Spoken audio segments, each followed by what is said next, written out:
Hi hello வணக்கம். இது Wednesday morning day routine தான் நம்ம சேனலில் இன்றைக்கி பார்க்க போகிறீங்க. இன்றைக்கி எங்கள் வீட்டில் சொரக்காய் சாம்பார் தாங்க. அதுக்காக தான் தக்காளி, வெங்காயம், வரமிளகாய் எல்லாம் எடுத்து வச்சுருக்கேன். இது வந்து சவுச்சவ் வந்து பொரியல் மாதிரி பண்ண போகிறேன். வாங்க வீடியோக்குள்ளே போகலாம். எண்ணெய் ஊற்றி கடுகு, வெந்தயம், வெங்காயம், தக்காளி, வரமிளகாய் எல்லாம் போட்டு நல்லா வதக்கிடணும்.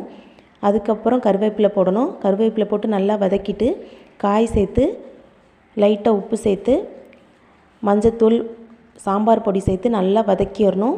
நல்லா வதங்கினதுக்கப்புறம் தண்ணி சேர்த்து நல்லா காயை வேக வைக்கணும். காய் வந்து முக்கால் பதம் வெந்ததுக்கப்புறம் புளி சேர்க்கணும். புளி சேர்த்ததுக்கப்புறம் தனியாக வேக வச்சுருக்கேன், பருப்பு வேக வச்சுருக்கேன். பருப்பு சேர்த்து சாம்பார் ரெடி பண்ண வேண்டியதுதான். இது வந்து குக்கரில் எப்போவுமே நான் சாப்பாடு வைக்க மாட்டேன்.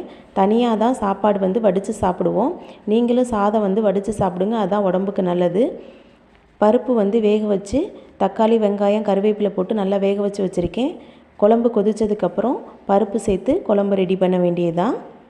உங்கள் வீட்டில் என்ன சாப்பாடுன்னு சொல்லி கமெண்ட் பாக்ஸில் கமெண்ட் பண்ணுங்கள். எங்கள் வீட்டில் இன்றைக்கி சொரக்காய் சாம்பார். மார்னிங் போட்ட கோலந்தாங்க இது. ஹஸ்பண்டுக்கு வந்து ஹாட் வாட்டர் வந்து குளிக்கிறதுக்காக பிடிச்சிக்கிட்டு இருக்கேன். ஹாட் வாட்டர் எப்போவுமே மோஸ்ட்லி குளிப்பாங்க. ஏன்னா இங்கே ஏரியா வந்து மார்னிங் டைமும் கொஞ்சம் சில்னஸாக தான் இருக்கும். சாம்பார் ரெடி ஆயிடுச்சு. மல்லித்தலை தூவி சாம்பார் இறக்கிற வேண்டியதுதான். சாம்பார் கொஞ்சம் திக்னஸாக இருந்தால் தான் எனக்கு என் ஹஸ்பண்டுக்கும் கொஞ்சம் பிடிக்கும். தண்ணி மாதிரி எப்போவுமே வைக்க மாட்டோம். சாம்பார் கொஞ்சம் திக்னஸாக இருந்தால் தான் டேஸ்டியாகவும் இருக்கும். உங்கள் வீட்டில் நீங்கள் எப்படி வைப்பீங்கன்னு சொல்லி கமெண்ட் பாக்ஸில் கமெண்ட் பண்ணுங்கள். இது சவுச்சவ் வந்து குட்டி குட்டியாக கட் பண்ணி ரெடி பண்ணி வச்சுருக்கேன். அதுக்கு தேவையான திங்ஸ்ன்னு பார்த்தீங்கன்னா வெங்காயம், வரமிளகாய் போடணும். என்கிட்ட வரமிளகாய் இல்லாதனால பச்சை மிளகாய் எடுத்து வச்சுருக்கேன். கருவேப்பிலை, தேங்காய் எல்லாம் துருவி வச்சுருக்கேன். ஹஸ்பண்டுக்கு லஞ்சு கொடுத்து விடுவேன். அங்கே போயிட்டு வந்து லாஸ்ட்டு டச்சிங்காக எப்போவுமே வந்து தயிர் சாப்பிடுவாங்க.